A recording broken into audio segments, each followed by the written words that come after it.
What if the moon disappeared overnight? Welcome back, guys. Before we start, do me a favor. Check that your doors are locked. Turn your phone face down. And think about the moon for a second. Not the science, not the NASA photos, just the way it hangs there. Familiar, automatic. Because tonight's story is a letter. It was sent in by a woman named Megan, and it's about the night the moon went away, and the quiet hint that someone knew it would. I'll read it to you now. Megan lived in a small apartment near the water, 3rd floor, view of the harbor. She worked nights at a clinic. Sleep was never good. Dreams broke into little pieces. The last normal thing she remembered was brushing her teeth and seeing the moon in the bathroom window. Big, bright, a soft halo over the cranes. The kind of sight you forget as soon as you see it because it feels permanent.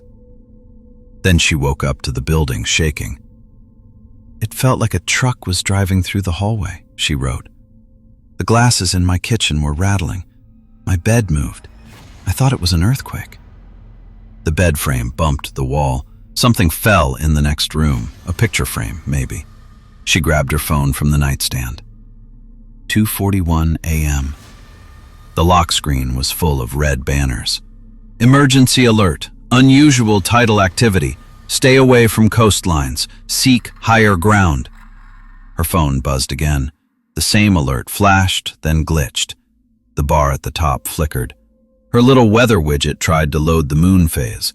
For half a second it showed, "Moon phase, now.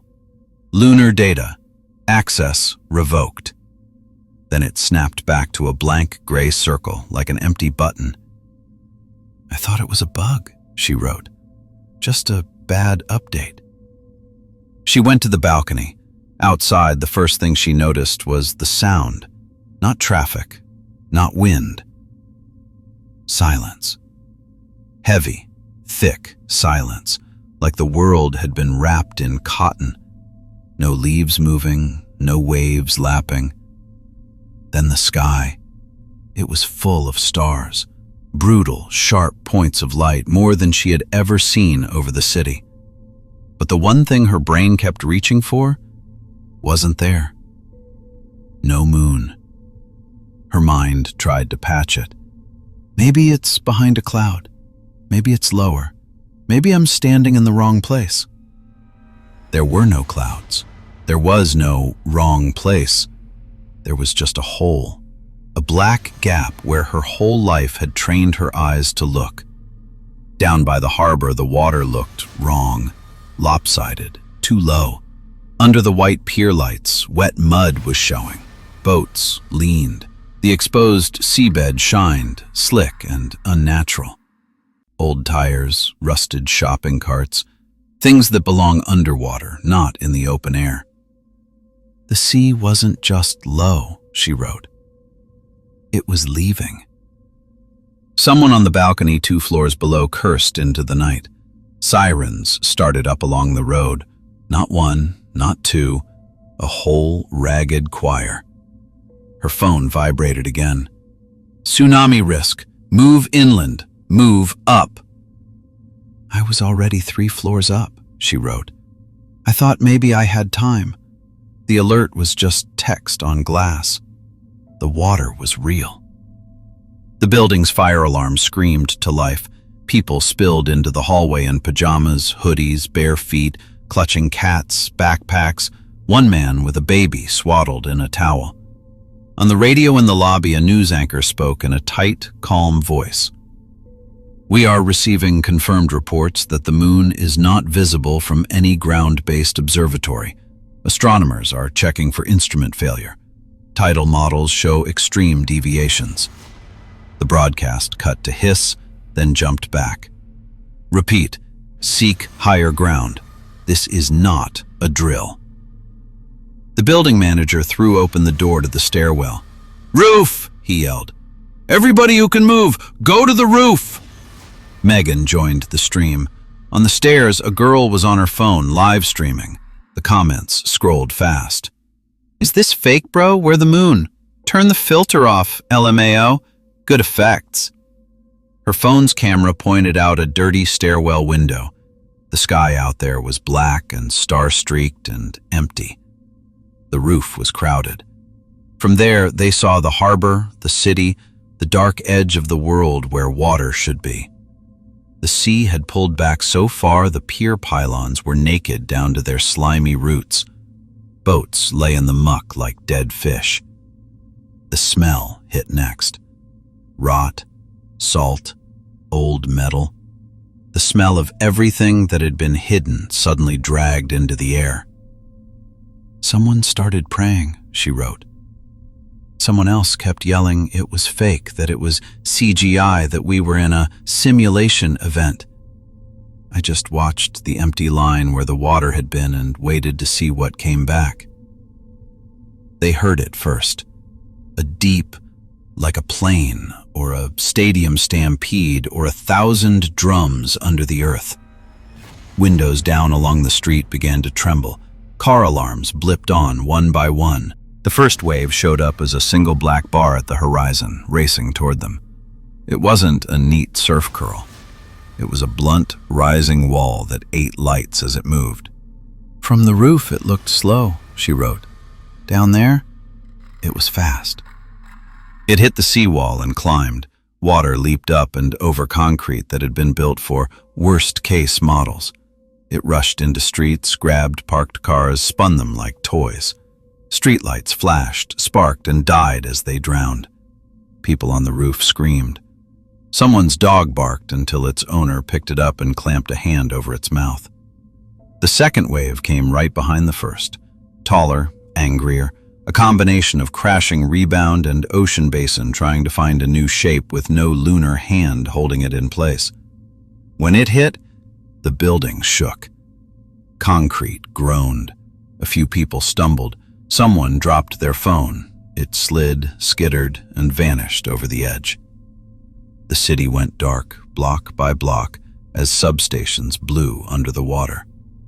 Later, survivors sat in a school gym that had become a shelter. Folding cots, emergency blankets, the smell of overcrowded fear and too many instant noodles. On a battery-powered TV, experts lined up to explain. A man in glasses spoke over an animation of Earth and its vanished satellite. "The moon's gravity pulls Earth's oceans into bulges. We see those as tides. With the moon gone, those bulges collapse. The water redistributes.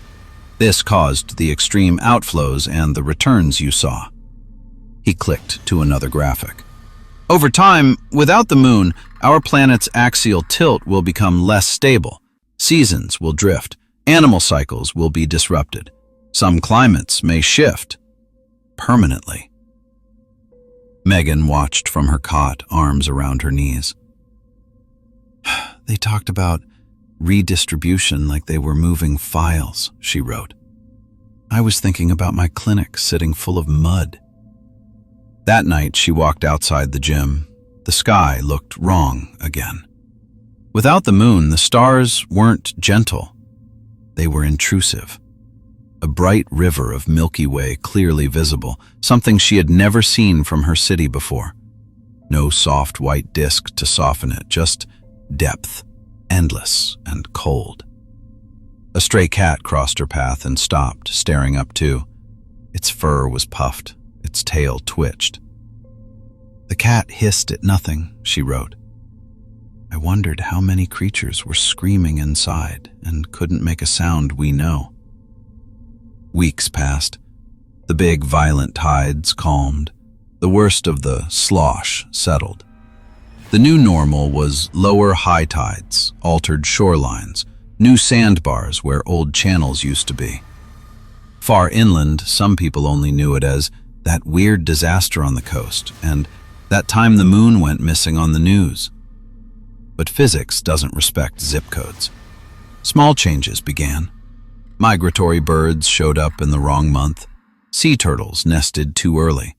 Certain nocturnal insects swarmed without pattern. Plants that relied on subtle lunar timing, tiny gravitational cues, faint light cues, started to seed at odd times, or not at all. Megan's letter talked less about that and more about something else. Her phone. "I was going through my notifications one night," she wrote, curious, trying to clear all the red dots just to feel like I had control over something. Buried below the tsunami alerts was one she didn't remember seeing. The preview text was cut off, just a fragment. "National Space Asset Office, Lunar Mass Adjustment Test Win." When she tapped it, the screen flickered. The message opened as a blank gray box with one line. "This notice is no longer available." "I figured it was spam or a hoax," she wrote. But the sender field had a .gov address I'd never seen before. NSAO. I tried to screenshot it. My phone froze and restarted. When it came back on, the notification was gone. Her emergency alert history stopped at the tsunami warning. Nothing before. She went online, or tried to. Search results for National Space Asset Office gave her broken links, cached pages with missing sections, a .pdf that failed to load with an error, file index outside lunar range. "That's not a real error message," she wrote. "I've worked IT intake at the clinic. I know fake when I see it." This didn't feel fake. It felt overwritten. She printed the browser page anyway. The logo at the top was half there, a stylized crescent swallowing a star. Printer ink stuttered over it like the machine was trying not to remember. Eventually, they let residents visit the flood zone with guided groups. Megan went back. Her building still stood. The first 2 floors were gutted, windows gone, salt streaks on the walls, mold blooming in fuzzy dark patches. On the stairs up to her old apartment, she could see a dirty line on the concrete where the water had reached. Above that, cleaner stone. Below, the color of drowned things. "It looked like a throat," she wrote, like something had clawed its way up and then stopped halfway, leaving scratch marks. From the balcony, the harbor was smaller. The new normal tide sat lower. Surveyors had spray-painted numbered marks along the seawall. Engineers graffiti. History in neon orange. The highest number was at her eye level. That was where the first wave had kissed the air and then let go. She took out her phone. The moon phase widget was gone from her home screen. The App Store listing for it returned. "This feature has been discontinued. Lunar data no longer supported." For a second, her screen glitched. The tiny status bar at the top flashed. "Lunar body, decommissioned asset. Owner, NSAO." Then it snapped back to normal. No trace. Behind her, the tour guide droned about federal aid, rebuilding plans, climate resilience programs. "I didn't hear him," she wrote. "I just stared at my screen. Somebody somewhere was treating the moon like a thing in a database, something you can own and decommission." Months later, she moved inland. On her last night near the coast, she sat on a borrowed folding chair in front of her half-packed boxes and wrote the end of her letter. The night was clear. The stars had become normal to her now. That was the worst part. "My friend called from 3 states away," she wrote. She said, "You'll be okay. It's just another disaster. We adapt." Her friend's window in a city far from any sea showed calm streets and calm people. "She said the moon was just a rock," Megan wrote. She said, "We never really needed it. It's psychological." Megan didn't argue. There was no point. She thought about the flooded clinic, the drowned streets, the notification that deleted itself, the word asset linked to something that had ruled the night sky since humans first looked up. She folded the printout from her broken web search and tucked it into the envelope with her letter, even though she knew the ink was already fading in strange, patchy ways. "Maybe it was a natural event," she wrote. "Maybe it was an impact we didn't see. Maybe it was something older than us, taking back what we thought was ours." She paused there, then added one more line. "Or maybe it was a test. A decommissioning they ran for real, to see what would happen to us when they turned one big thing off. She ended like this. If you still have the moon where you are when you hear this, go outside tonight. Look at it, not through a filter, not through a camera, with your own eyes. Understand that it raises and lowers your oceans. It steadies your seasons. It whispers to the animals. It sits in the background of every night you've ever had. And understand very quietly that somewhere, somebody might already have it listed as an asset in a system, with a status field, with a toggle.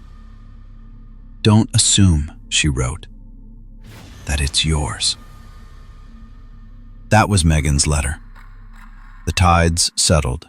The news moved on.